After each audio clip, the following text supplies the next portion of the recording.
Oh, sorry. Thank you, Archie. Hello, everybody. I'm sorry. I'm sorry I'm late. I got caught up sorting the napkins, and I'm sorting them in piles, in packs like, Debbie to Scooter Chic.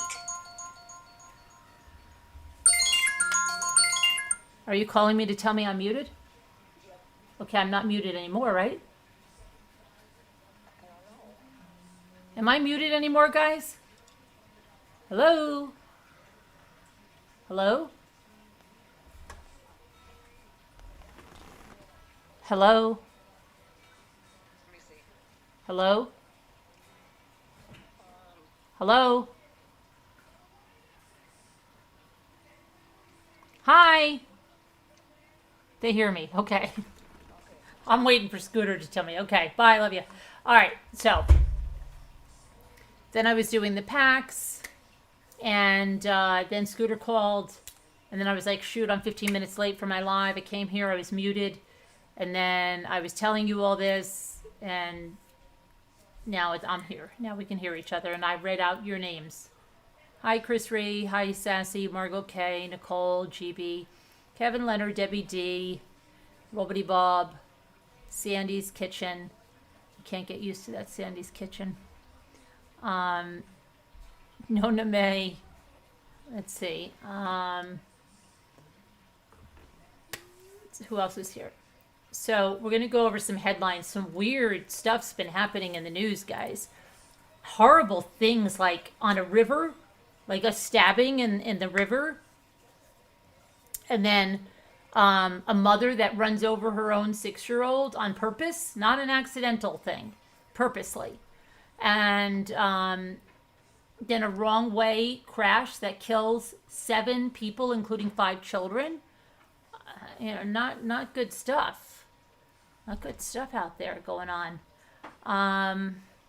We also have a not guilty verdict in the Rebecca Rudd. Remember the one that was on trial for killing her daughter, who was returned to her from the adoptive parents? Remember? She was found not guilty. Okay, so let's go through some of this. Hi, Nona May. I know I said hello to a lot of people, but now I don't know I don't know who I said hello to. My rings are all getting so loose and it's driving me crazy. Okay.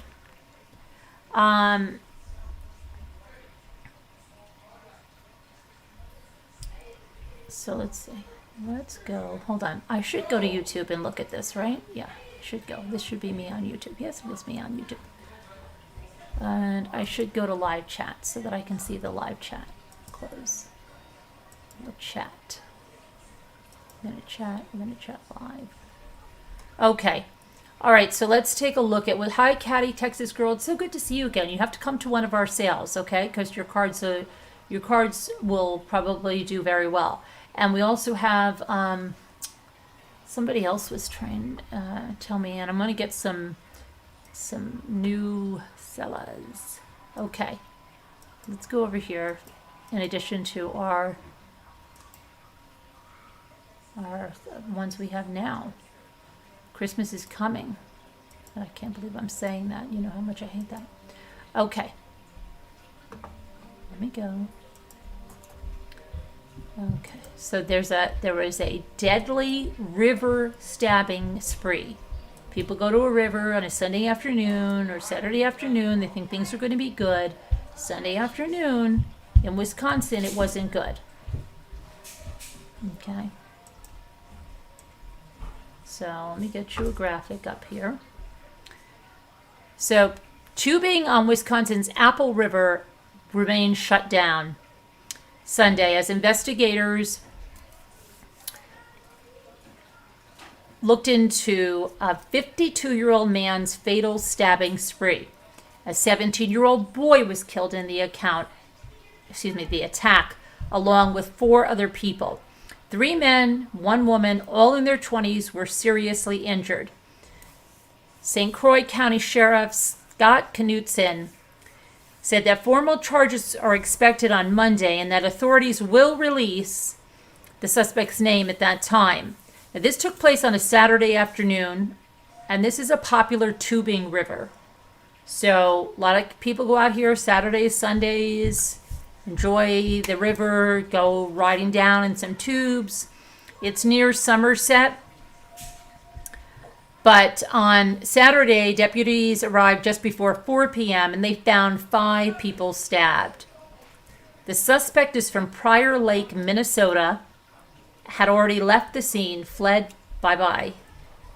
Deputies found the suspect near the takeout point on the river, and they took him into custody. He didn't have a knife on him when he was arrested. The sheriff's office said it was unclear if the stabbing was random or what the man's motive was. Authorities said Saturday he had been tubing with a group. 2 of the victims were airlifted to Regents Hospital in St. Paul, and 2 were taken by ambulance to the same facility. The teenager was taken by ambulance to Lakeview Hospital in Stillwater, and unfortunately he was pronounced dead. 2 of the wounded victims, a 22-year-old man and a 20-year-old man, were from Wisconsin. And the other 2, a 22-year-old man and a 24-year-old woman, were from Minnesota. They were stabbed in the chest and torso area, and they had wounds ranging from serious to critical, but all 4 were listed in stable condition, thank goodness, and poor 17-year-old lost his life. River's Edge provides tubes for river floats, and it said in a Facebook post it would like to reopen on Monday after the incident, which the company described as difficult and tragic. And I quote them saying, "Tens of thousands of visitors annually, millions in total, have enjoyed floating the river with family and friends. Yesterday, an act of violence shattered that serenity. The River's Edge family is saddened by this senseless act, and our hearts go out to those affected and their families and friends." Terrible. That's, when people go out to have a good time and you have some crazy violent act like that. Okay, so next we have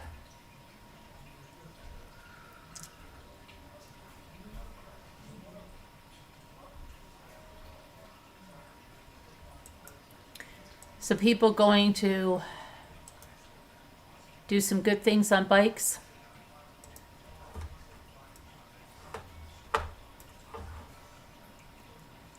A drunk driver plowed into 5 cyclists who were riding for Make-A-Wish, Michigan. That was Saturday morning as well. It killed 2 of those cyclists and left the remaining 3 with severe injuries. The 5 cyclists have not been identified, but the Ionia County Sheriff's Office said they were all men from the eastern part of the state, and they were participating in a Make-A-Wish bicycle tour. The driver of the SUV, which crossed a center lane when trying to pass another vehicle and drove into the cyclist, was arrested for operating a vehicle while intoxicated, causing death. The driver received medical treatment and was booked into jail, but will not be identified until the formal charges are filed. The sheriff's office says 1 cyclist was pronounced dead on the scene. Another was airlifted to Grand Rapids Hospital, where he died from his injuries. 2 of the other cyclists were taken to a hospital in Ionia, and the 3rd was taken to Spectrum Butterworth. The Make-A-Wish Foundation announced that the 3rd day of the Make-A-Wish 300, the Wish-A-Mile 50, and the Wish-A-Mile Junior, all scheduled for Sunday, were canceled out of respect for the families involved. So sad, right?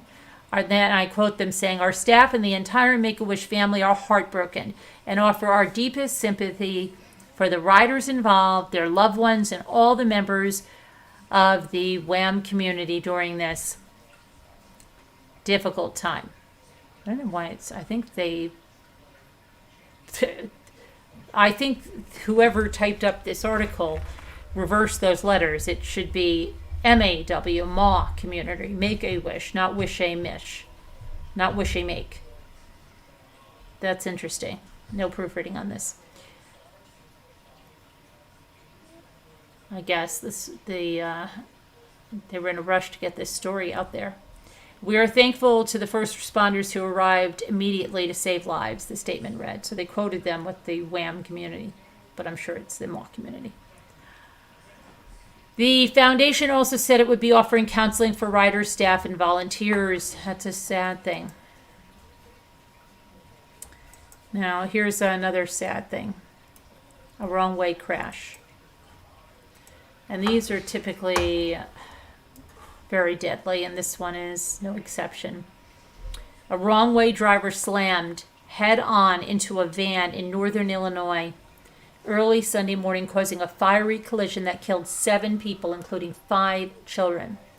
The Illinois State Police said that Jennifer Fernandez was traveling eastbound in the westbound lanes of Interstate 90 on McHenry County shortly after 2 a.m. when her Acura TSX hit a full-size Chevrolet van driven by Thomas Dobos. I think that's 32 years old, who was traveling west. Now, Thomas was seriously injured in the crash. He was airlifted to a hospital. Lauren Dobos, 31, was a passenger in the van, and she died on the scene. 5 children, 2 13-year-old girls, a 7-year-old boy, a 6-year-old boy, and a 5-year-old girl died from their injuries. They were all passengers in the van, and you have to understand now, probably, right? Those are the parents, the 2 13-year-old girls. They could be their daughter and a friend. It could be cousins, or the 2 13-year-old girls could both be friends or sisters and brothers. I don't know. It's just terrible. According to a Facebook post, Thomas and Lauren were husband and wife, but it's not known if or how many of the children are theirs. Fernandez was pronounced dead at the scene. It's unknown why Fernandez was driving the wrong way on the highway. So the wrong way driver was killed. The woman passenger, 31 years old, was killed, and all of the children. That's so sad.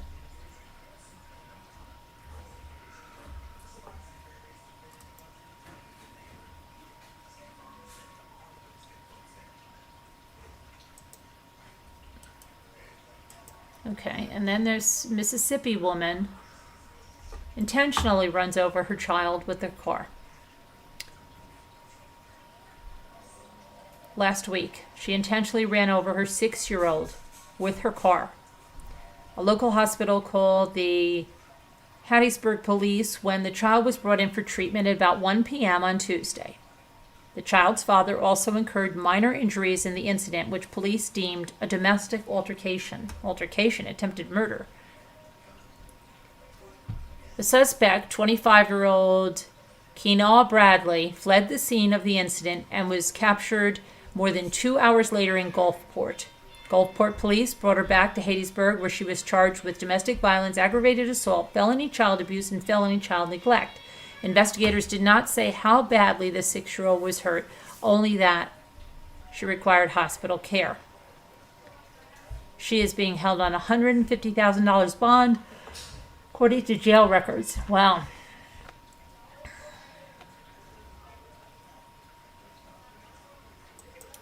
Okay, here's another scam going on here. You've got a whole crew working this scam.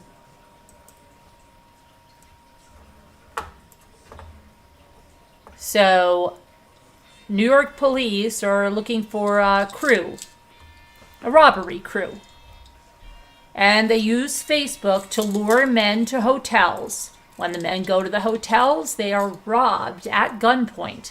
Investigators say one member of the crew, a 20-something-year-old woman, has lured at least 5 men into the trap.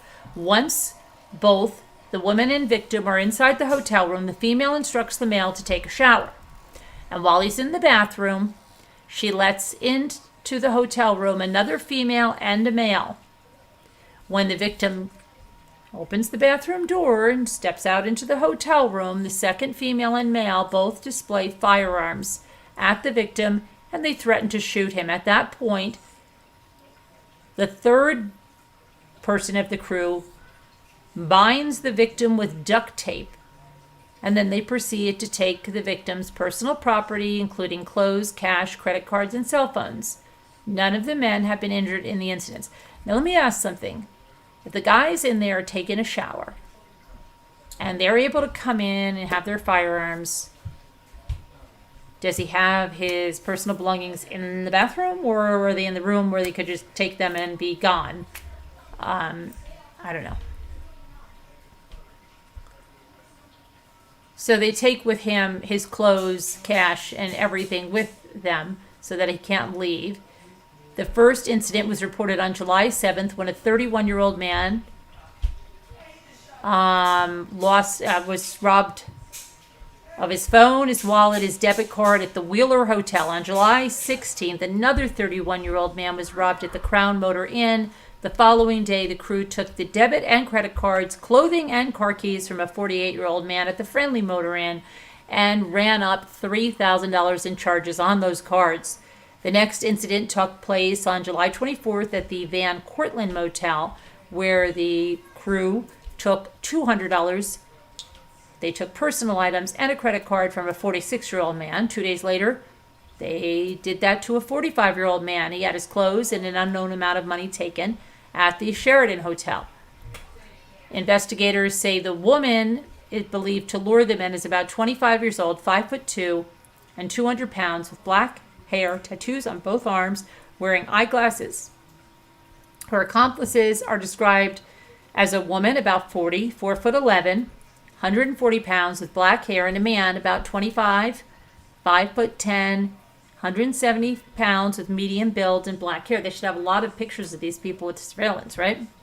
Anyone with information is asked to call NYPD Crime Stoppers hotline, 1-800-577-TIPS. So don't let yourself get lured to a hotel, and don't let them tell you to take a shower.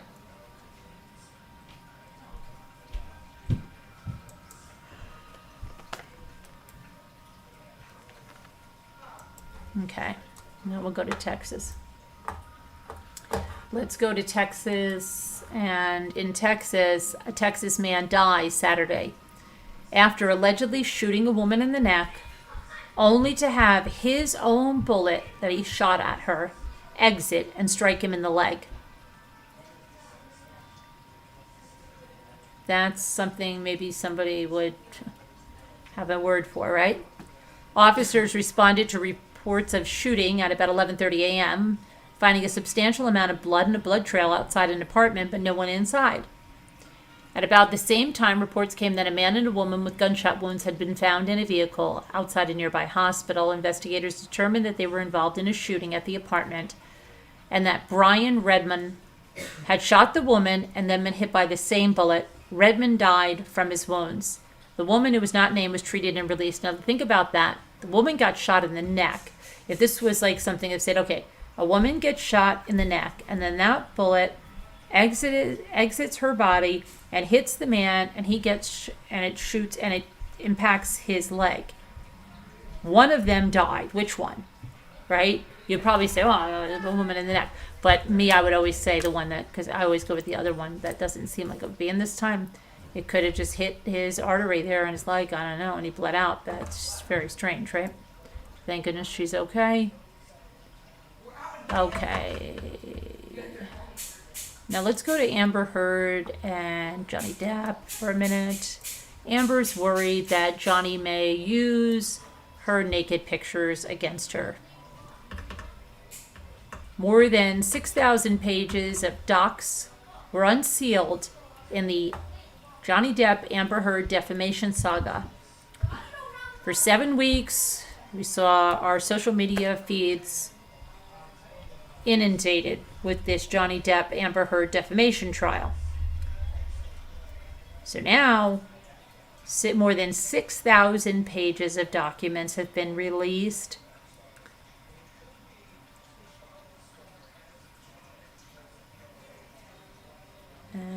Let's see.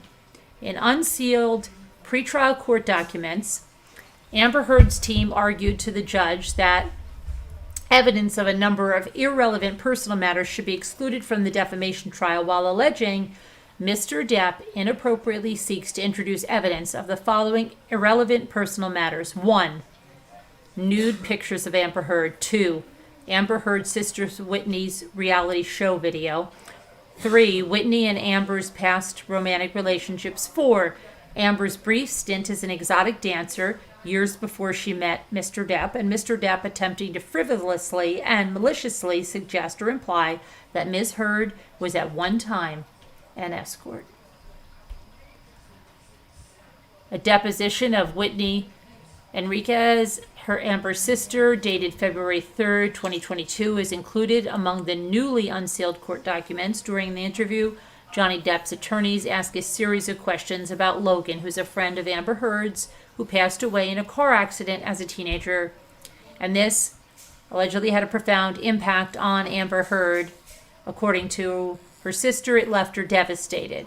Johnny's attorneys, which asked if Amber Heard and Logan were romantically involved or ever fought, to which the sister replied no. Then they attempted to insinuate that Amber told her sister she was with Logan the day he died and or was driving the car he died in, to which her sister said that did not happen.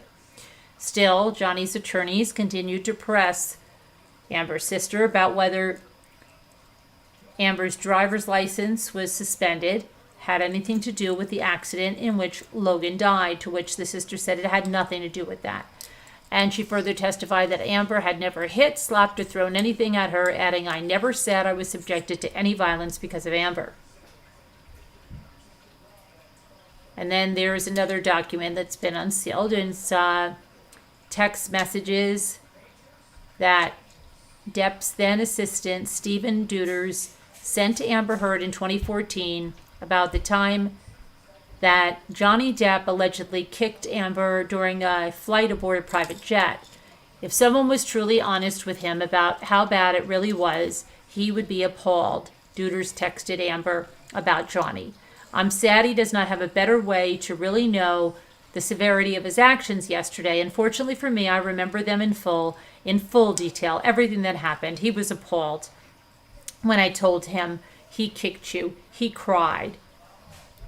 Depp subsequently texted Heard, "Once again, I find myself in a place of shame and regret. Of course, I am sorry. I will never do it again.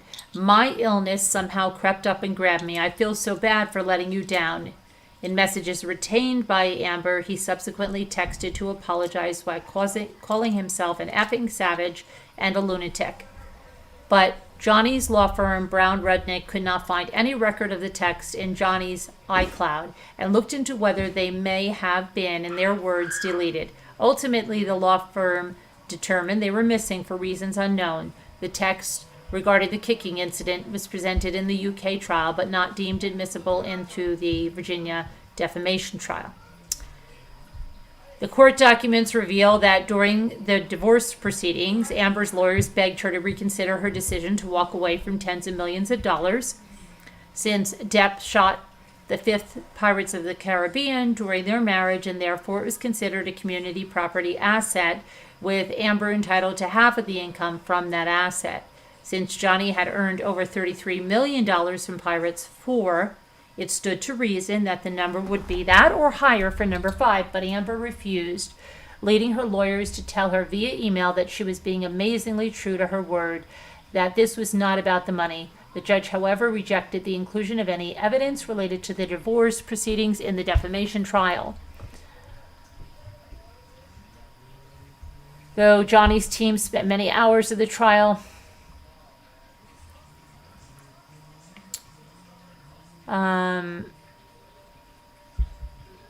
hold on a minute, I missed something here.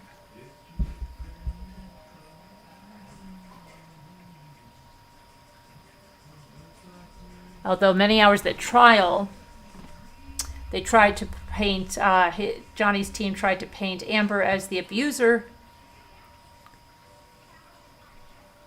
There was an unsealed motion by Johnny's team that opposed a mental examination of Johnny Depp, and it argued that Johnny Depp should not have to undergo an independent medical examination for the fact that Mr. Depp is not alleging harm based on a specific physical or mental injury. And they said that Mr. Depp does not allege a specific cause of action for intentional or a negligent infliction of emotional distress. And a rather doubtful claim by Amber's team in pretrial docs was that the actress suffered economic losses in the range of 47 to 50 million over 3 to 5 years. And that's all due, they said, to defamatory statements that were made by Johnny and his inner circle. Okay, so we'll have to take a look at those things. And Russian bots, Johnny's team argued in another motion that his then lawyer Adam Waldman's supposed misdeeds included Russian connections, which were granted by the court. Okay, so yeah, I guess there's a lot of evidence to take a look at here. That's been a lot of discovery that's come out. So we'll have to look into that further. See what's out there. There's a missing, endangered woman here.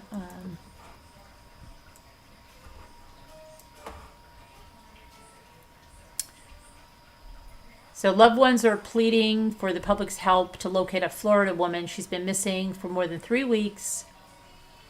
And she was acting allegedly unusual before she went missing. Erica Johnson, last seen July 8th in Fort Myers. She was seen getting on a Greyhound bus, destination Tampa. The surveillance cameras got her carrying a travel pillow, luggage, and her pet rabbit. And that's according to the Cape Coral Police Department. The photographs are the last time the Johnson family says they have seen the 36-year-old mother. Her family reported her missing on July 14th after she didn't show up for work at a Best Western Plus beach resort in Fort Myers. Authorities have said there is information that Johnson is a missing and endangered adult. I hope they find her okay. One concern is that she allegedly canceled plans in June with her former husband to see their children. She told him that she had to work, which he thought was really unusual, and she's normally very enthusiastic to meet with her kids. On July 5th, she was feeling sick at work. She got a ride at 4:30 from a coworker to the bus stop in South Fort Myers. Now, a witness said that they saw Johnson carrying a black suitcase as if she was going inside a commercial office building in Cape Coral where she reportedly rented space. Police looked inside the unit and found many of her belongings still there. It's reported that she allegedly dyed her blonde hair brunette, cut it short.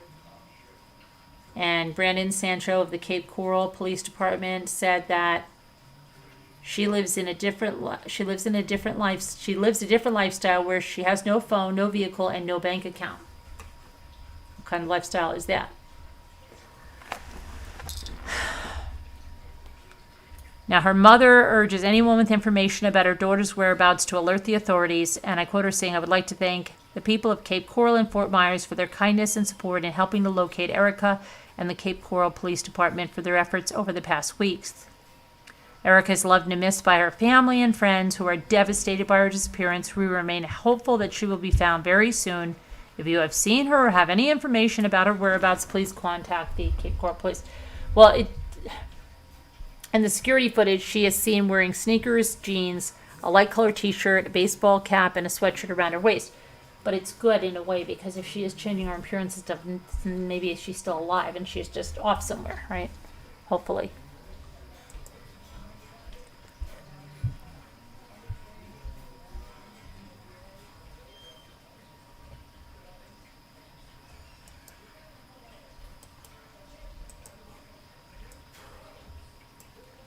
Okay, then we have a 13-year-old Colorado girl who had a tribute paid to her this weekend, though most people don't know what happened to her. On June 27th, police found 13-year-old Haley Perkins dead inside her home in Pueblo, West Colorado. Authorities determined she died by homicide, but they have not disclosed any other details about her death, except that There is believed to be no ongoing danger to the public, and as investigators search for Haley's killer, the family gathered on Saturday to remember her by tubing down the Arkansas River, one of the things she enjoyed doing most. This was one of Haley's favorite things to do.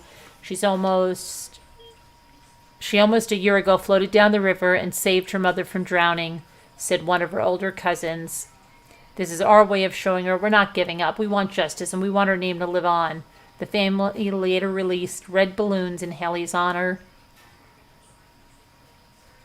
The girl's mother, Tanya Perkins, told a television news station that the tribute was also intended to send a message to other parents who have lost a child. Quoting, "This is the memory of Haley, obviously, but truly for every parent that has lost their child, they are never forgotten. Somebody somewhere remembers their name, and we just want to bring light to the community. How many is it going to take before we unite and stop what's going on? Innocent kids don't have to die." The grieving mother talked about her daughter proudly and said she was always a friend to her peers. She was friends with the kid in school who didn't have friends because she wanted them to have one friend. She was always there for anybody. If they needed her, she was the first person to go in for you, Tanya said. Tanya added, she stood up for herself. She didn't let anyone disrespect her at all. She stood up for what she believed in, and more people should be like that. The mother's loving statements are also reflected in Haley's obituary, which says Haley was a 7th grader at Mann Middle School. She enjoyed the outdoors, swimming, and playing basketball with her older brother, Braden. Her best friend was her twin brother, Holden. He was truly her go-to guy. She was very playful and had a great relationship with little kids. Although she was little, she had a big heart. She was helpful, and she would give her shirt off her back to anyone in need. Her mom loved her big smile and deep dimples. At this time, police announced Haley's death. No suspects have been identified. To report any information you might have about this, call the Pueblo County Sheriff's Office at 719-583-6250.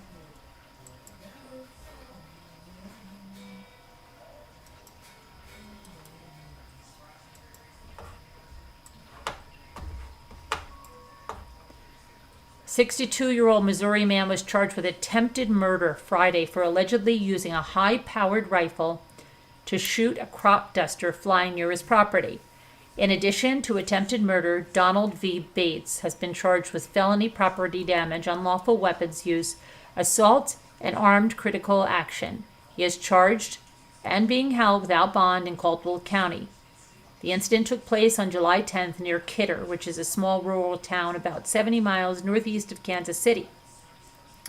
The pilot called deputies to Lexington Municipal Airport that day and said his plane had apparently been shot as he exited a field where he was assigned to spray crops. He said he heard a pop and that he thought he hit something in midair. When he landed, he noticed his post-flight inspection that his fuel tank had been punctured by a bullet, causing a leak. He found another bullet on the nose of the plane, a bullet hole on the nose of the plane. Investigators looked over the damage, recovered the bullet fragments, and began their investigation. Witnesses reported hearing what sounded like gunshots coming from Bates' home about the time the plane was hit. Bates has a history of complaining about planes near his property.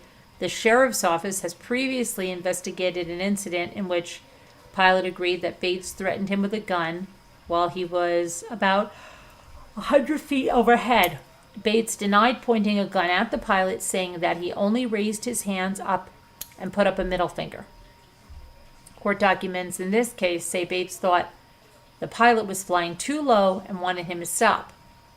Bates was charged with brandishing a firearm in the incident. In the current incident, investigators who served a search warrant at Bates' home found several long guns and ammunition capable of piercing an aircraft.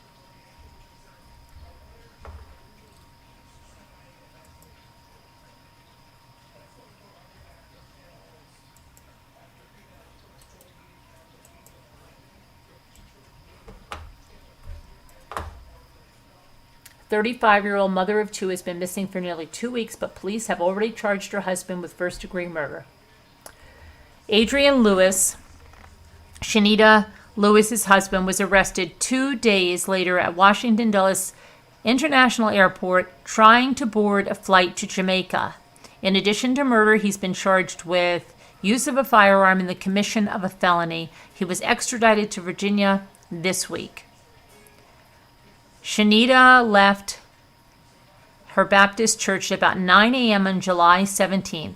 She said that she was going to pick up her sons from her sister's house and bring them back for the next service at the church. A criminal complaint against her husband says her children reportedly saw her arguing with their father outside of her sister's house that morning before she got into his truck and left with him. According to the criminal complaint, Lewis called his wife's sister at about 9:40 a.m. and told her that Shanita was having an affair. A little over 2 hours later, he called her back and said she had jumped out of his truck, and he asked the sister if she had heard from her. The sister texted Shanita, but the affidavit says that Lewis told someone that he had his wife's cell phone, and he pretended to be her during the conversation. At about 1:30 p.m., Lewis came back to his wife's sister's house to pick up his children. Later, the sister told police that she saw Lewis's truck parked near a garbage bin and watched as he put items into it. When the police investigated, they found a shovel with dirt on it and Shanita's purse and sandals. Her purse was recovered, a pair of shoes, sandals. I believe they were indicated by family members that it was hers. There was some type of cloth or blanket, and there was a shovel that was also recovered. The affidavit also revealed that that her husband had asked a car detailer to clean his truck, and that the detailer told police that he saw what appeared to be blood on the front seat. When asked about it, Lewis said it was from a dog who had been shot by a neighbor. Police said Lewis had 2 dogs. Neither has been shot. Forensics investigators found evidence of blood on the front passenger seat, and a cadaver dog alerted to the seat. When Lewis was detained at the airport, agents found Shanita's passport and credit cards in his baggage. Police and volunteers are looking for Shanita, and Drew said that he'd prefer the search be left to investigators. I don't right now have a specific location that I have the ability to give the community to tell them this is where I want you to search. I'm not discouraging or saying anything negative about it, but we're still in a strong active investigation with information still coming in. I'm sad.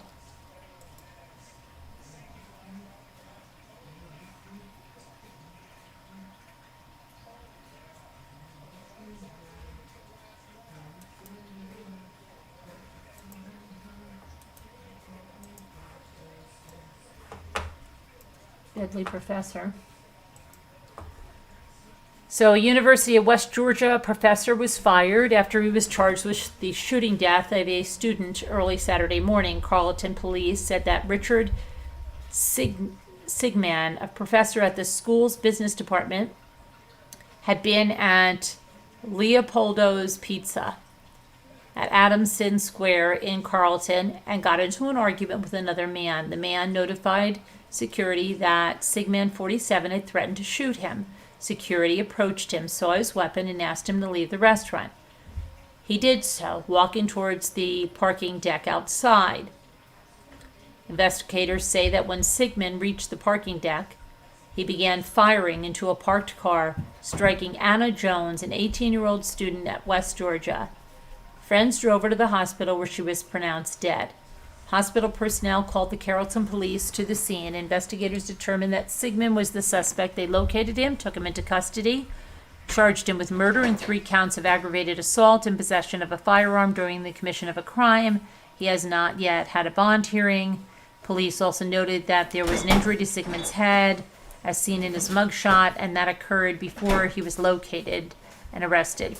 Investigators didn't say if alcohol was involved. The university president, Brandon Kelly, issued a statement acknowledging Jones's death and saying that the school had terminated the employment of Richard Sigman. And I quote, "On behalf of the university, we wish to convey our deepest condolences to Anna's friends and family. We know this news is difficult to process and affects many members of our university community. We ask that you keep Anna's family, friends, and all who have been touched by this tragedy in your thoughts during this tremendously difficult time." Kelly added that counseling and other support services was available for students, faculty, and staff.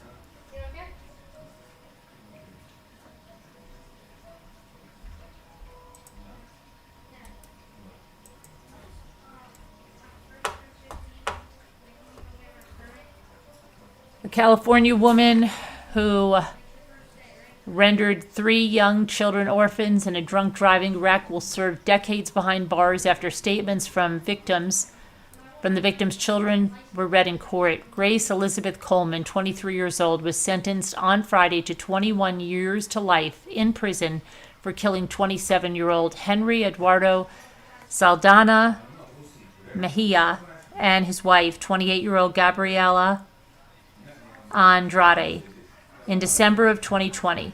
The Orange County couple had been looking at Christmas lights with their 3 daughters in Newport Beach at the time.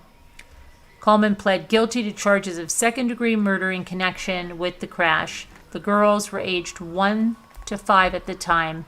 They had been in car seats but suffered head injuries and broken legs. The 5-year-old's arms were also broken.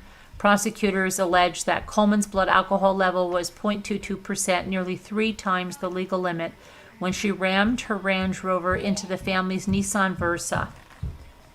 Coleman also pled guilty to other felony charges, including driving under the influence of alcohol, causing injury, driving while her blood alcohol level was at or exceeding the legal limit of 0.08%, and failure to stop at a hit and run with injury and death. In addition, Coleman pled guilty to misdemeanor counts of driving while intoxicated and driving with a blood alcohol level exceeding the legal limit in connection with a previous arrest in August 2020 in Laguna Beach.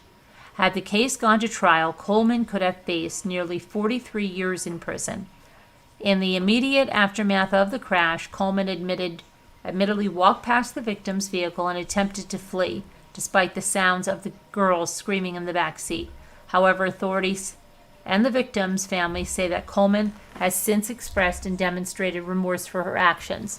Lawyers for the children have sued Coleman and her parents for monetary damages, alleging that the parents knew their daughter had a history of drunk driving but still allowed her to use their vehicle. That case is pending. During Friday's sentencing hearing, a family member read letters to the court that were written by 2 of the older daughters. "My name is Emma Sophia," one girl wrote. "I write this letter because I miss my mom and dad. I love them very much. I feel very sad. I remember I was happy when they were here." Coleman could be seen wiping tears as the victim's family members spoke during the sentencing hearing. A cousin said the girls often ask about their parents, and that in a recent visit to the parent cemetery, the girls were trying to get to their mom and dad. They were trying to scratch the tomb, the cousin said.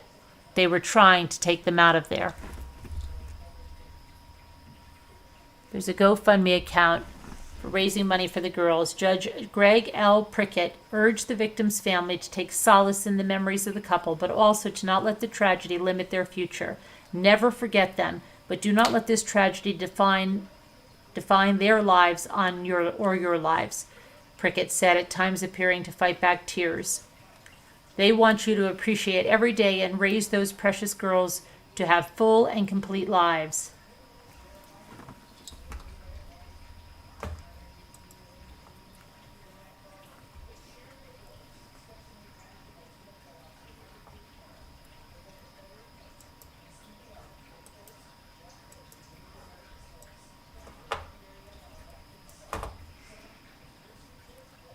Earlier this week, singer Shakira rejected a plea deal in Spain for allegedly failing to pay taxes from 2012 to 2014.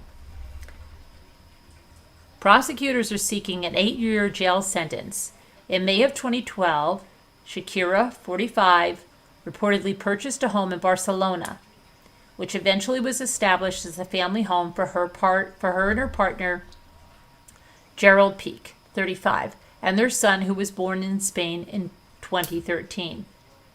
Shakira denies living in Spain from 2012 to 2014, but officials classified her as an ordinary resident in her country. The UK law states that an individual can have this status in more than one country at the same time. The singer also asserted that she is not in arrears on taxes, as she paid $17.5 million that the Spanish tax office claimed she owed.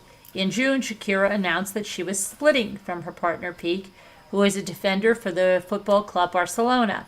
The pair had been together since 2011, and they have 2 sons together.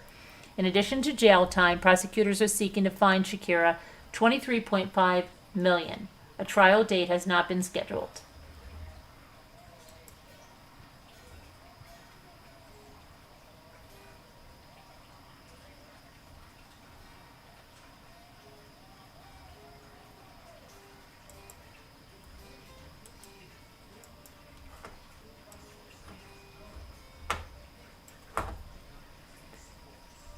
Spectrum Cable Company was ordered to pay more than $7 billion for failing to properly vet a cable technician who murdered a customer in Texas in 2019.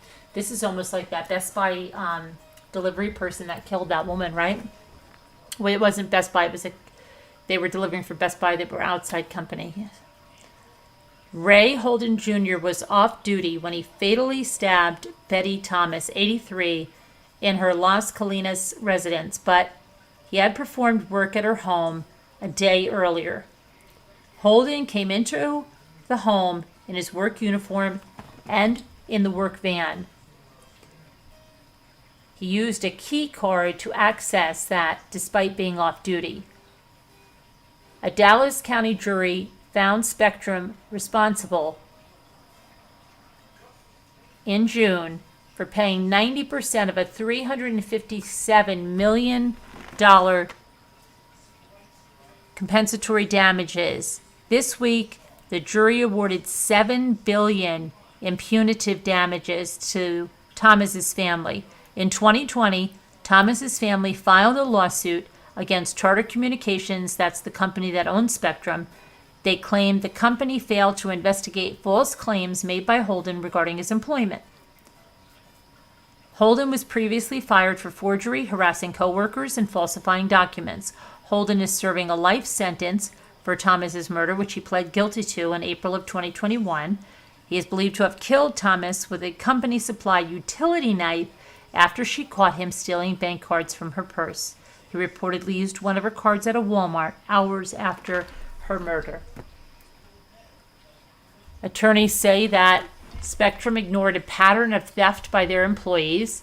Before Thomas's murder, Holden allegedly told his bosses that he was indigent and desperate after a divorce. He also started crying at work and at one point believed he was a football player for the Dallas Cowboys. During the civil trial, it was revealed that Holden had insomnia and was likely sleeping overnight in his work van. Evidence suggested that he began stealing from elderly customers after breaking down at work. After Thomas's murder, Spectrum allegedly sent her family a bill which included a $58 charge for Holden's visit. And the unpaid bill was ultimately forwarded to a collection agency. Spectrum was also accused of ignoring authorities' requests to preserve evidence. A security executive testified that the company was not explicitly obligated to be forthcoming with police or cooperate with their investigation. And a Charter spokesperson said that the company is going to appeal Tuesday's judgment. Of course they are.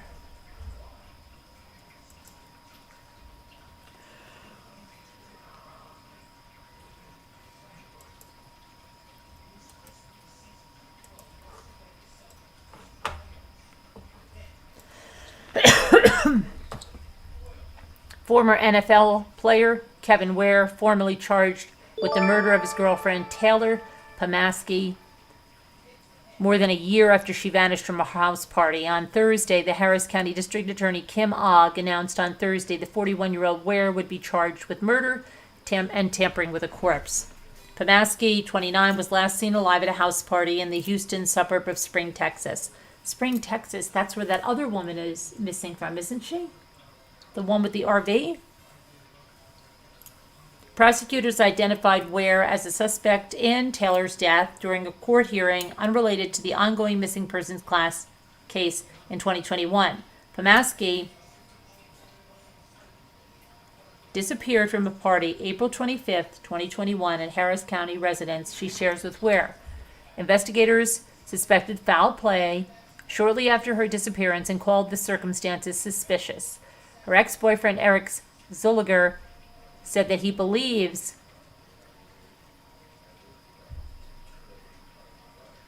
Pomaski and Ware's relationship was volatile. Taylor reached out to me many times throughout the month of April, the ex-boyfriend said. We were talking about her getting out of there, getting back on her feet, and getting set up and stabilized.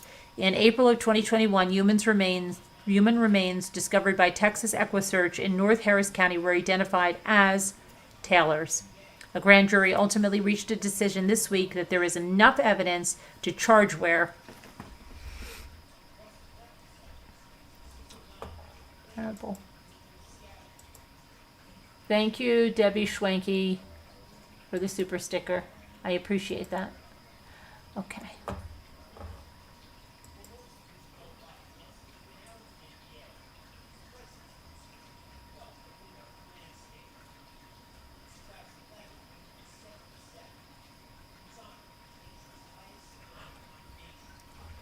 Okay, I don't know if we, I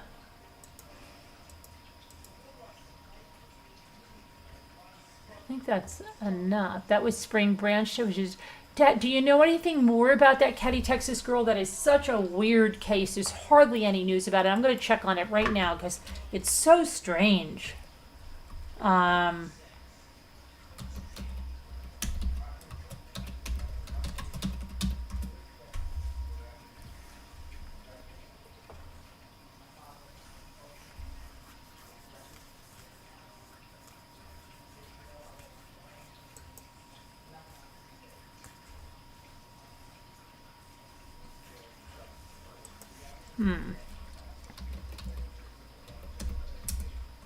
Let me go over here for a second.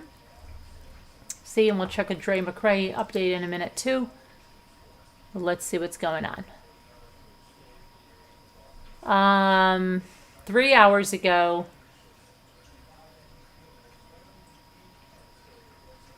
found in a condition. Wait, there was a body found. Hold on a minute. Was there a body found here? Hey. Oh, wait a minute. There's a body that was discovered Friday evening in Spring Branch.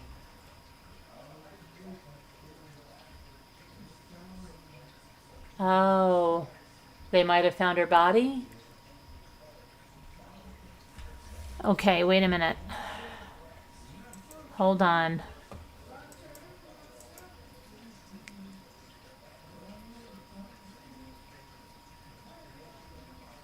Says it's a ranch with a fence that we really wanted to search, but we couldn't find the property owner.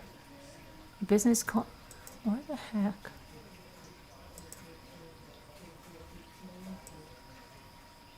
After working through the night and into Saturday morning, the Comal County Sheriff's Office investigators said the body discovered Friday evening in the Spring Branch is the Spring Branch woman reported missing on July 19th. Preliminary identification of the decomposed body based on specific physical characteristics lead investigators to believe it is the body of Shanna DiMambro. Oh boy, I really do think it's her husband. Tuesday marks 2 weeks since DiMambro, 45, was last seen inside her home in an RV park in the 100 block of Mitchell Drive in Spring Branch. While county investigators wouldn't say, searchers said they found her body face up in a retention pond on a property in the 200 block of Mitchell Drive, about 2,000 feet from the RV park. The remains have been sent to the Travis County in order to receive a positive ID. Investigators have been in contact with the DiMambro family, and they have been made aware of the preliminary findings. The investigation into the deceased individual and Shanna DiMambro's disappearance remains ongoing. On Friday, the sheriff's office confirmed it received that call that a body had been found in the location, with deputies arriving on scene at 7:50 p.m. They said it was too soon to tell whether it was the woman or whether foul play was suspected or the cause of death. On Saturday, businessman Donald D.J. Seeger, who participated in the searches for DiMambro since Sunday, July 24th, said drones and foot searches have been conducted on various properties on Mitchell Drive except for one that hadn't been searched on foot. It's a ranch with a fence that we really wanted to search, but we couldn't find the property owner, Seeger said. I did a record search and found it listed under an LLC and then contacted the owner, who agreed to meet with us at 7 p.m. on Friday. A business call delayed Seeger joining up with the ranch owner and a SA search and support volunteer whose short search ended with the discovery of the body at the bottom of the dried up retention pond a quarter mile from the ranch's front fence gate on Mitchell Drive. It was about 2,000 feet north of the RV park. On Google Maps, it is filled with water, but it's bone dry now, Seeger said. It was a pretty deep pond, about 25 feet, if there was still water, but there she was, laying face up on her back. Seeger said although the body had decomposed, they clearly spotted a sunflower tattoo on her shoulder blade, something that the woman's family said. The woman's family and her husband listed as an identifier when they reported her missing. Because of that, and it was such a short distance from the RV, it made me believe it was. Because of that, and that she was just such a short distance from the RV, made me believe it. The CCSO arrived within minutes. Radio traffic must have alerted the public. Vicky D. Mambro, in a social media post, publicly extended her thanks. GJ, we thank you from the bottom of our hearts for all that you've done to find Shayna. It is definitely not what any of us hoped for, but I think we have been preparing ourselves since this started. Meanwhile, Chris Antos, who first reported his wife missing on July 19th, received word of the discovery from investigators, and he had no comment. Let's see here. Weird. Okay, let's see if the other... Okay, wow, so I didn't know about this. Okay.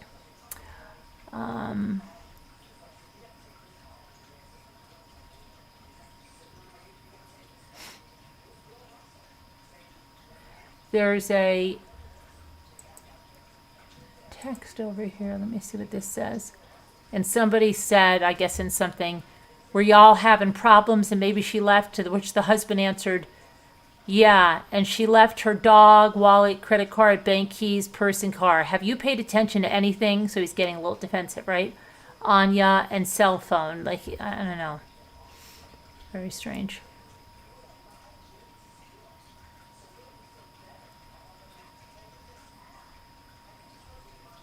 Okay, let me go to the other. All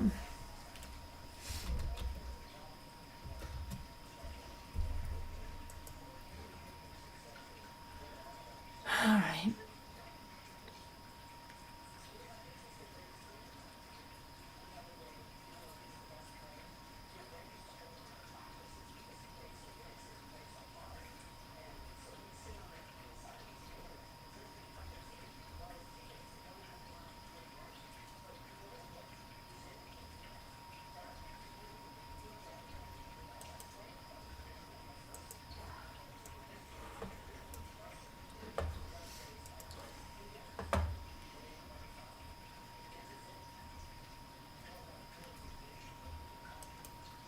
Okay, I'm just trying to see here. And in fact, I had her. I don't know why her picture was up here. And then...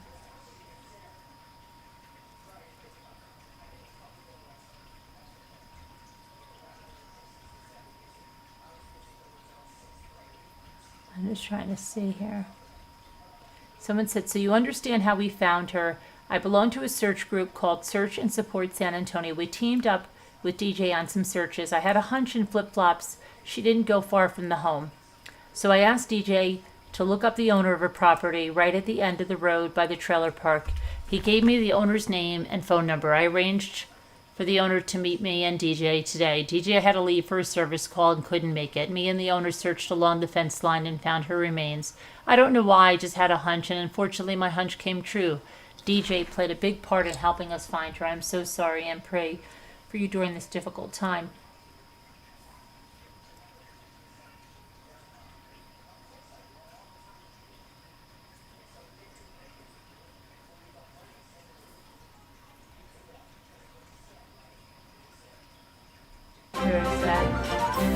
very sad.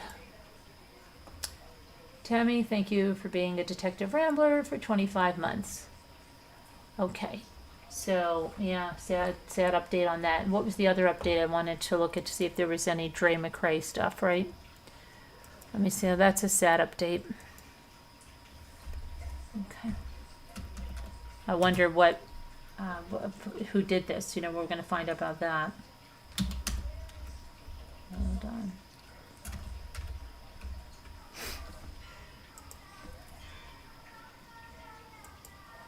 All right, so we have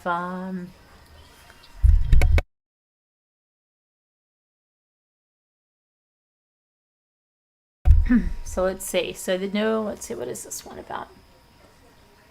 Oh my goodness.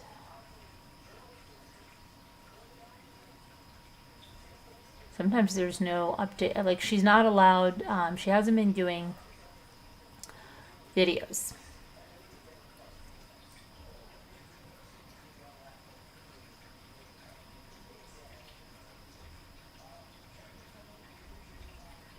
Okay, let's see what's here. We can easily.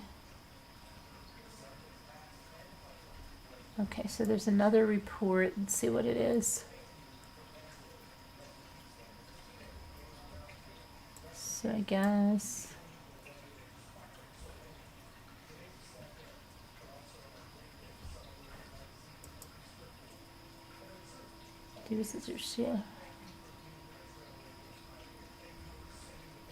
There were over 25 calls to their residence for reasons like domestic disputes, attempted ODs, welfare checks.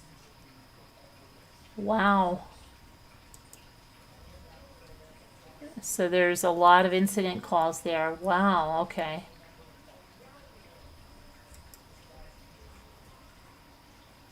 Herbs and drugs.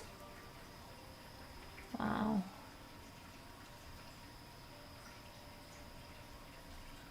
"25 times, and they haven't been together 10 years. Okay, so 25 times.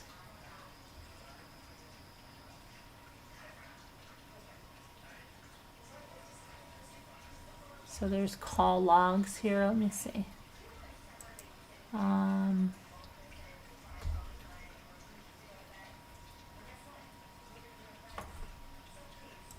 me get her up here.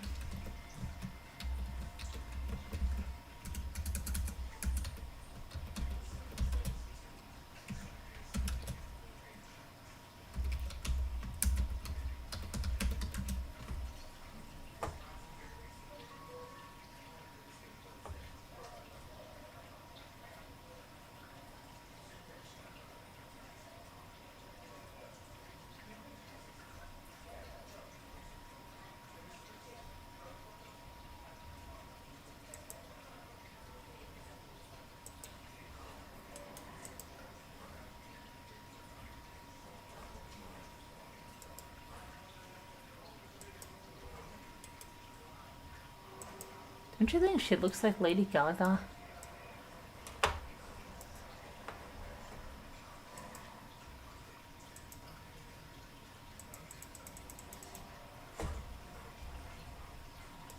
Okay, let's see. So there were 25 incidents, over 25 incidents. Wow. From the city of Yuma.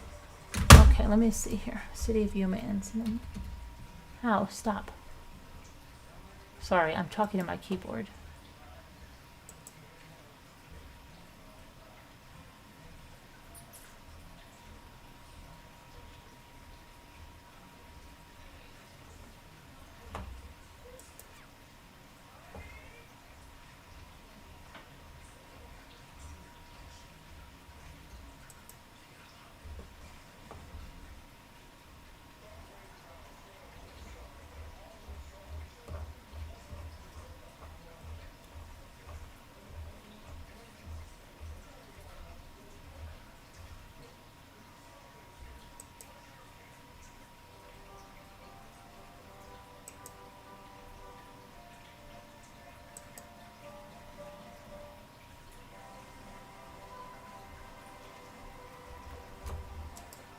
Somebody said they were like over here.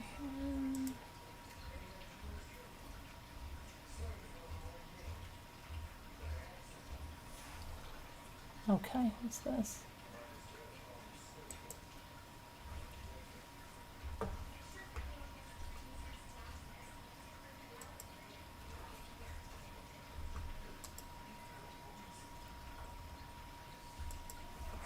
All right.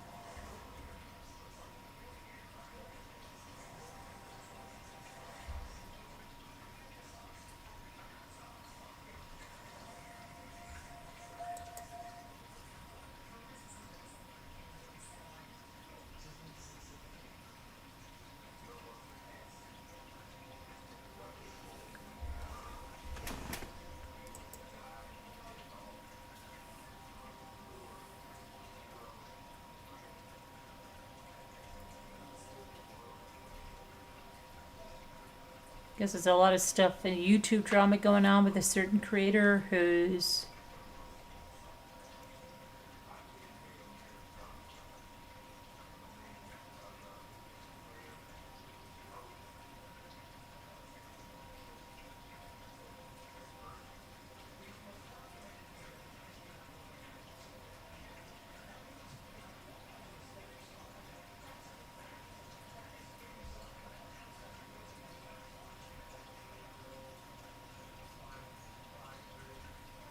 I don't know what's going on there. Let's see.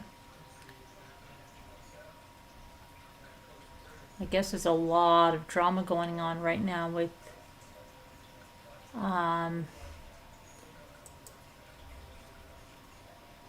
this is Andrea McRae is scheduled for a court hearing on August 3rd,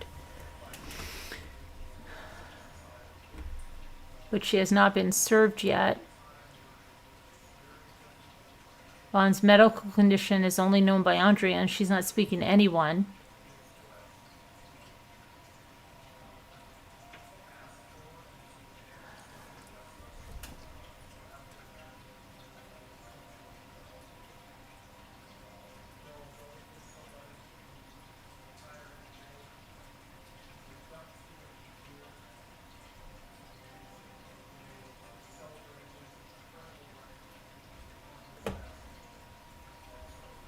I don't know, I guess there was...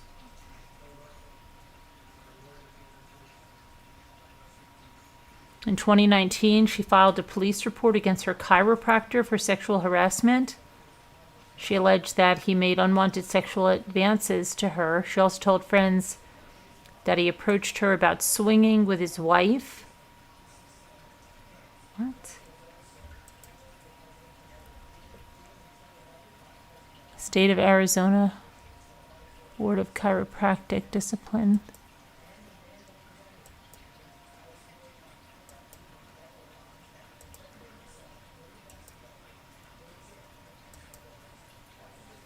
The state State of Arizona Board of Chiropractic Examiners Board had an administrative hearing on February 25th, 2022 at 1 o'clock. Let's see, findings. They find, and what I responded is the holder. Okay, let's see what's going on here. Let's get to the chase here.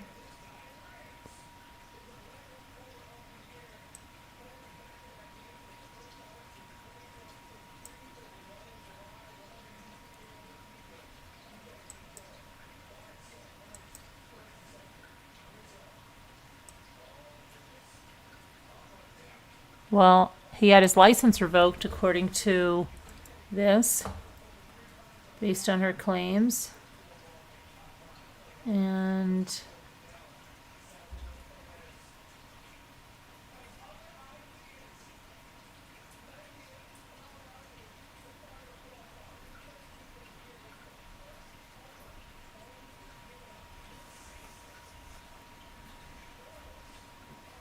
it's like, You guys know anything more on this? Hi, it's Bink. It's Bink, I want to talk to you.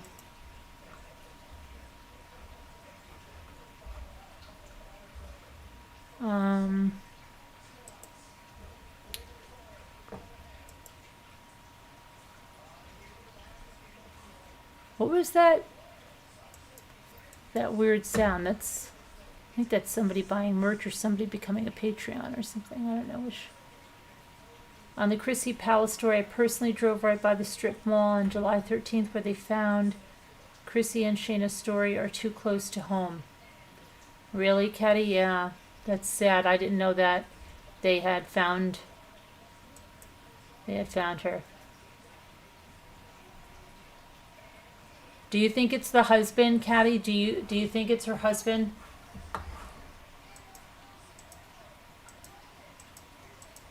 I wonder if you think it's her husband. Do you think it's her husband?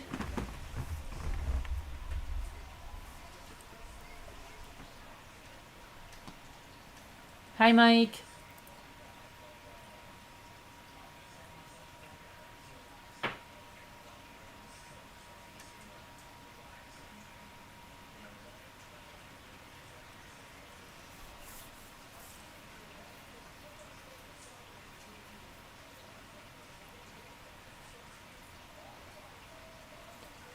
I'm interested to hear what Caddy Texas Girl, and if anybody knows anything more about Dre McRae besides the 25.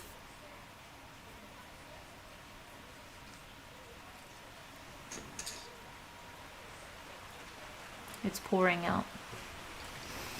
It's pouring. It's raining. It's pouring. Remember that one? He spoke about her. Yes, I saw that. Do you think he has something to do with it? What's the consensus over there?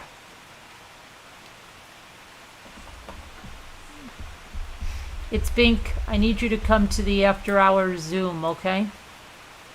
We got to see you.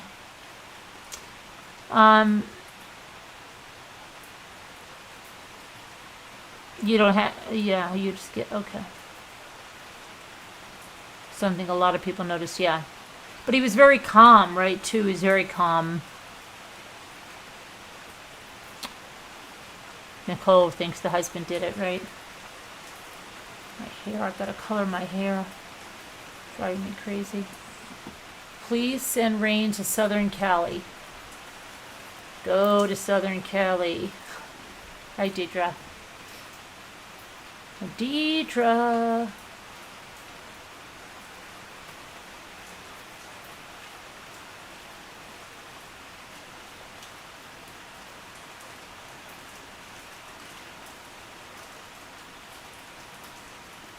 No, Nicole, you're never in bed.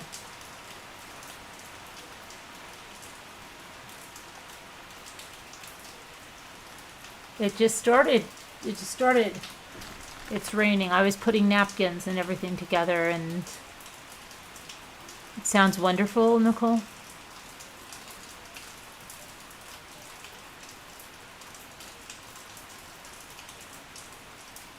Hi, Vicky. I haven't seen you in a long time. And what about the other Vicky that I used to have, the one that was running and got that musical doll, and she told me what a great buy it was. I'm trying to remember what her last name was. I haven't seen her in a while anywhere. Hi, Julie W.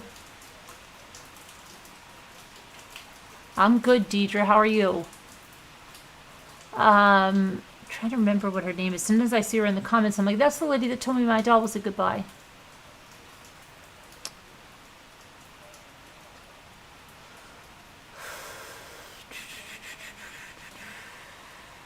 You know, I still have to do, I have the video up that when I made this shell with,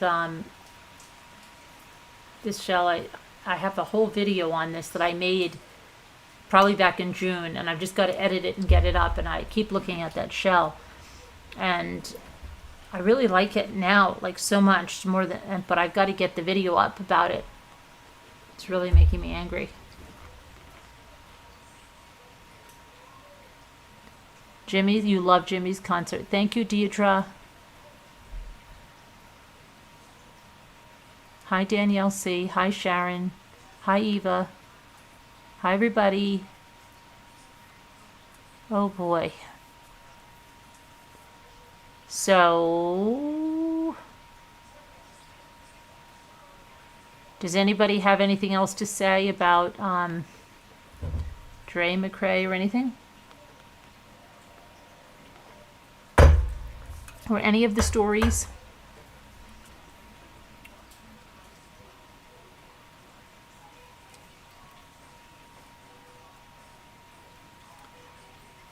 You're working and trying to help your daughter. Oh no, Vicky, prayers. Oh my gosh.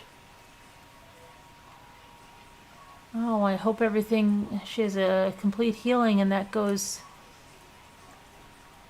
well for her. Ah, so sorry, Vicky. Prayers.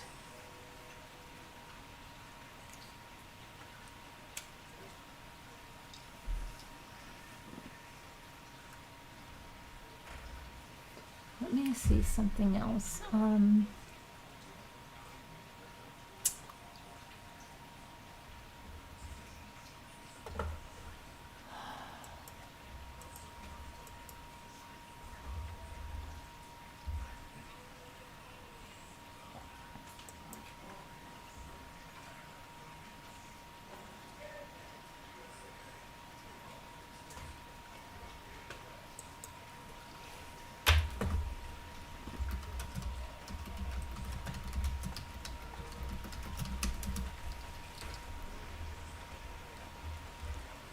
Okay.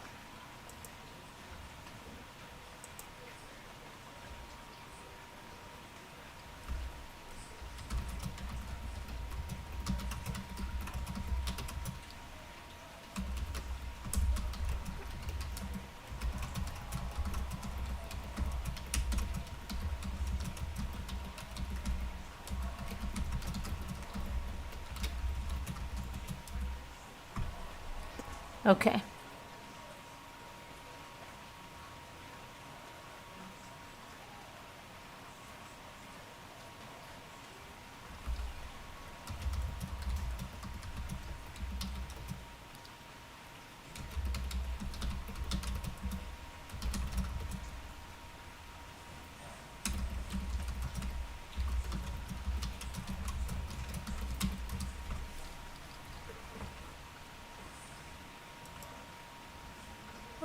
Okay.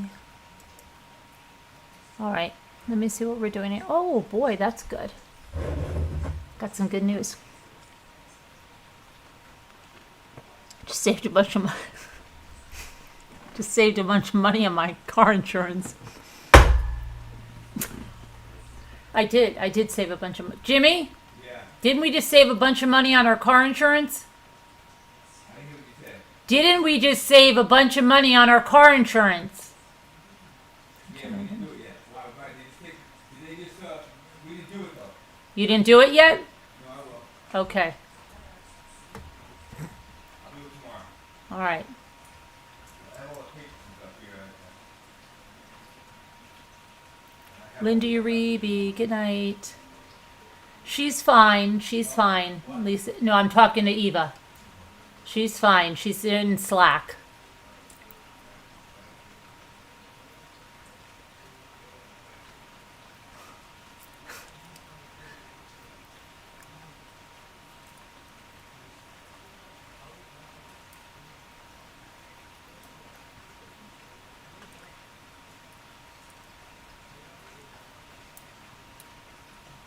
By switching to that.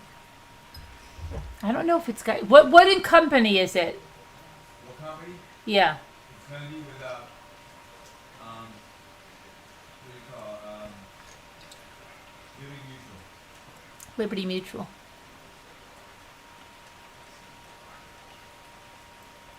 Just saved me a bunch of money on my car insurance. We should save money. We only use the golf cart. I see. We did get a better quote on our homeowners and and the homeowners too. Yeah. We pay an outrageous amount of money on our homeowners. Outrageous. Okay. It's great, isn't it, Daniel?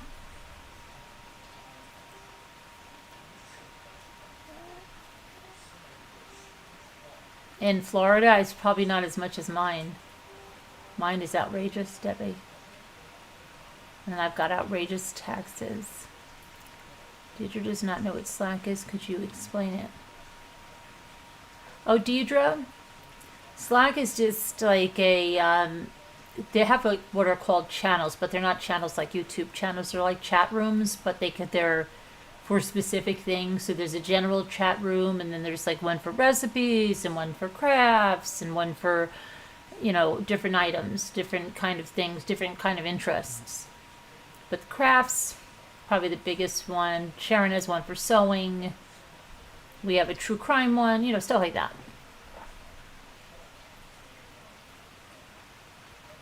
Oh, I pay way more than that. Oh my gosh. How much is our homeowners, Jimmy? Isn't it like over 6,000?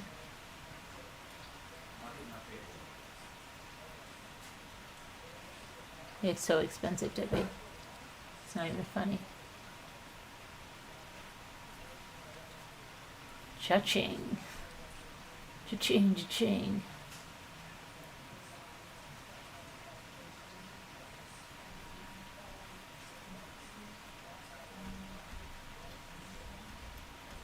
Oh, on taxes? Yeah, I'm sure I went on the taxes.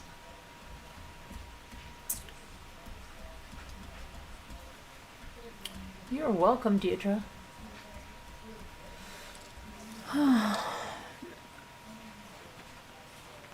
Well, taxes in New York State are horrible. All over, Deborah. Why do you keep telling me to call you Debbie, and I keep calling you Deborah? It's driving me crazy.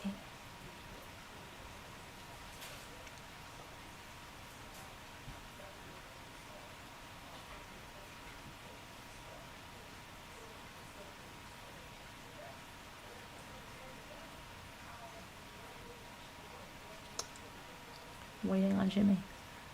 I'm waiting on Jimmy. My daughter came today.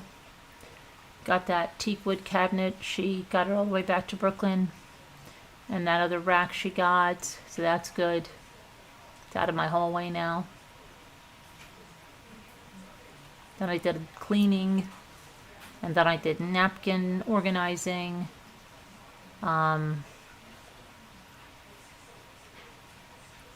Some more napkin organizing, some more cleaning. I cleaned all, like the kind of clean, like the really like cleaning down the backs of the doors outside and around the handles and all that good stuff. Any cobwebs, stuff like that. Because, we've been running around. I want to do some power washing. We're babysitting for Roman tomorrow.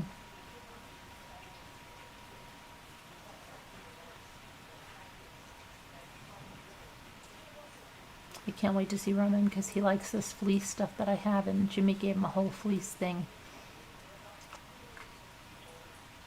I'm going to tell my son to bring this fleece thing because he likes to lay down on it. Let me tell him.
Okay.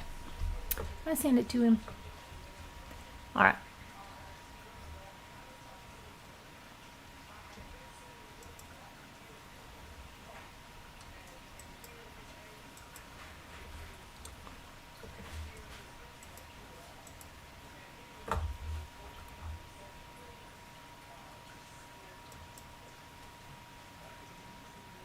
Oh yeah, I'll send you a new one. I don't have it yet. Okay. All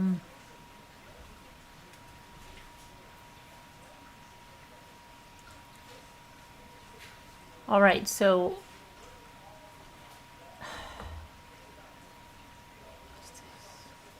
you want to just, what do you want to do now? You just want to go to a Zoom and stuff for members and Patreons? Does anybody have anything else they want to talk about? It's already almost 3 o'clock in the morning, right? Mom is going to go maybe sit in the massage chair. All right. All right.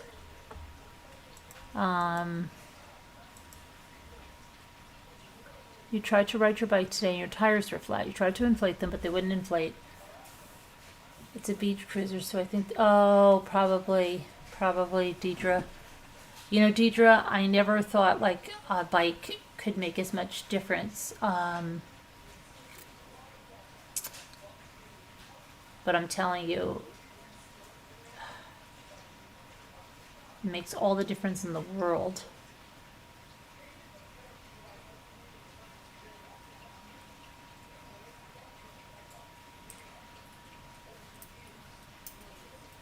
And in fact, my bike goes so like freaking fast that prayers always for truth. Yeah, Vicky. Truth always comes to light, right? So the cream always rises to the top. The truth always comes to light. What's done in the dark will come to light.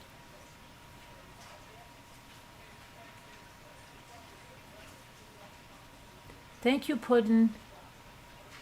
It's from Macy's.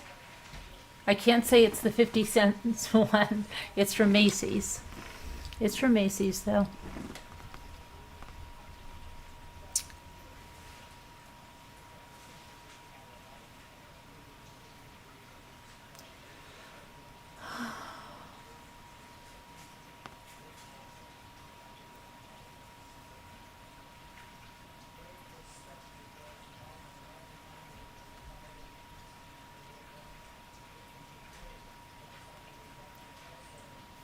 Try your first Zoom.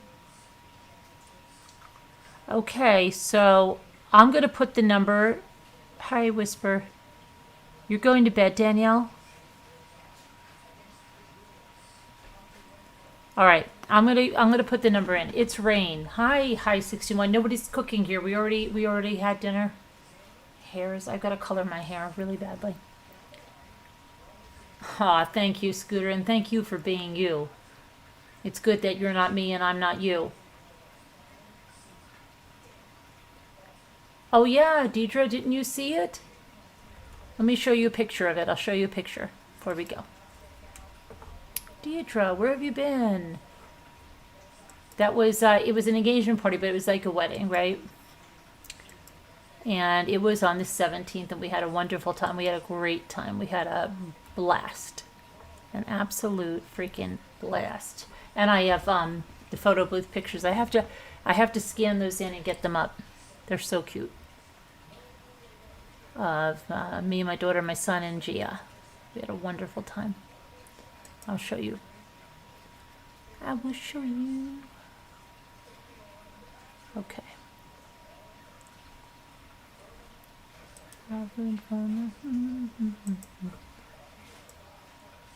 Why is it so small? Let me make it bigger. I just copied it from the community page and it's so tiny.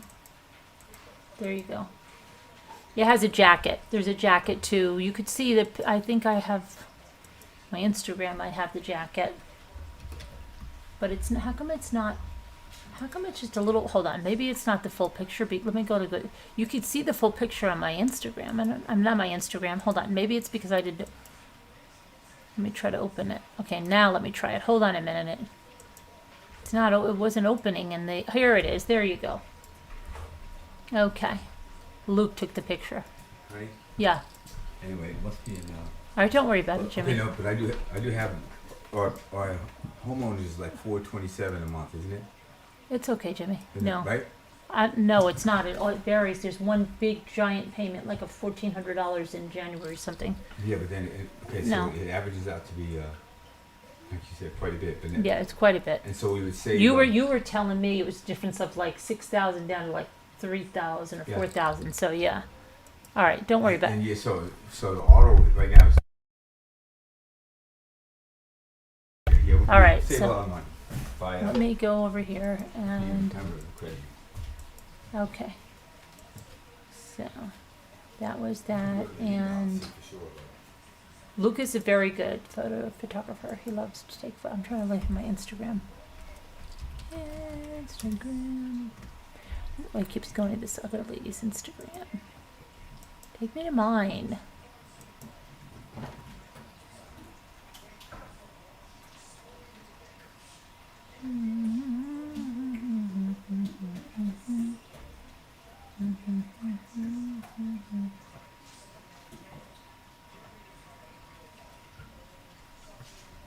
Oh no, I don't have my jacket on there. I mostly wore it without the jacket. I only wore the jacket in the very beginning. This is one other picture, but this is from the photo thing, and this was me taking a picture of it. Here, I'll show you my Instagram. Because I couldn't, this is from the photo booth, but I'm going to scan the photo booth in better than that, you know what I mean? These are me trying to see the photo strip, but I'm gonna to put it in. My daughter took that one. She took that one too. And that's the shell I made for Sandy. That's the back of it. I don't know why we're in there again. That's the rainbow that was over the lake.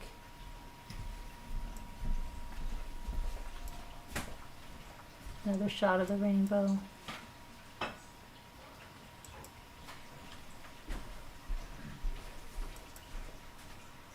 And that was some of the food there, dancing. My nails. Okay, this shell I made for Sharon. Luke catching fish.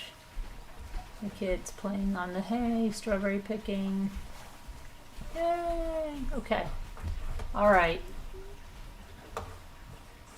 That's about all now, guys. You had clocked out when your son woke you up and told you to turn down your tablet. My Instagram, it should be in there, but it's Mommy Ramblings blog. Very original, right? Yeah, Mommy Ramblings blog on Instagram. Follow me there. Let me know it's you. All right. Hey, Danielle. Thank you. Okay, are you going to have a big engagement party like that for your son and Gia?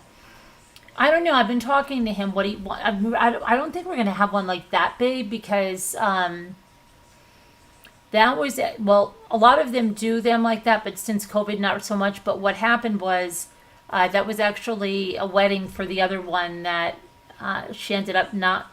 They had a big deposit down. The one sister ended up not going to get married to that guy. So they had like 2 or 3 years or something to hold on that place. And if my sister-in-law hadn't used the money, it would just be gone. So the other daughter was getting engaged, and I guess they didn't want to get married at that point, so they did a big engagement party.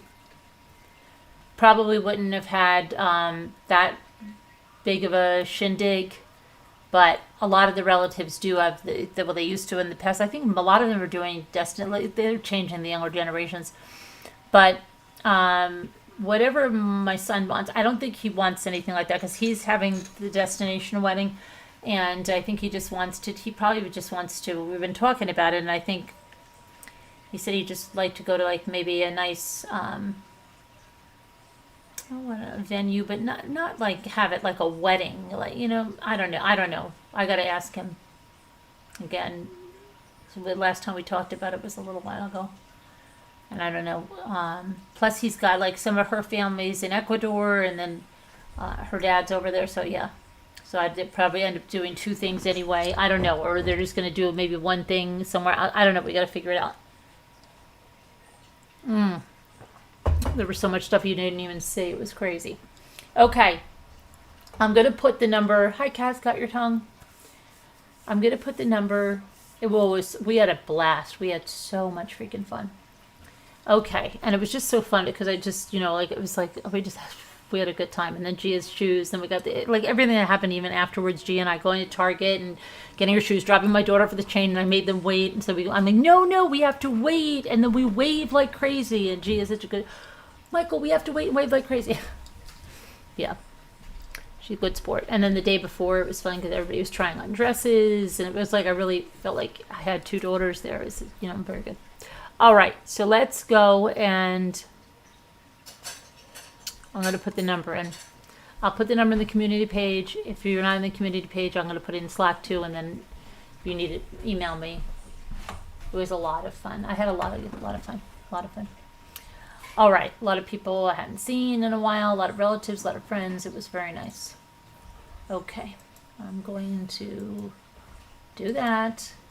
I'll post it. Thank you all for watching. Thank you all for being here with me. Thank you all for your support. And thank you for all of you who know me and have never wavered when crap comes out that's lies, because I know who you are and I appreciate it. All right, let me end this, and I hope to see you in there. All right, bye guys, I love you. God bless. Prayers for all.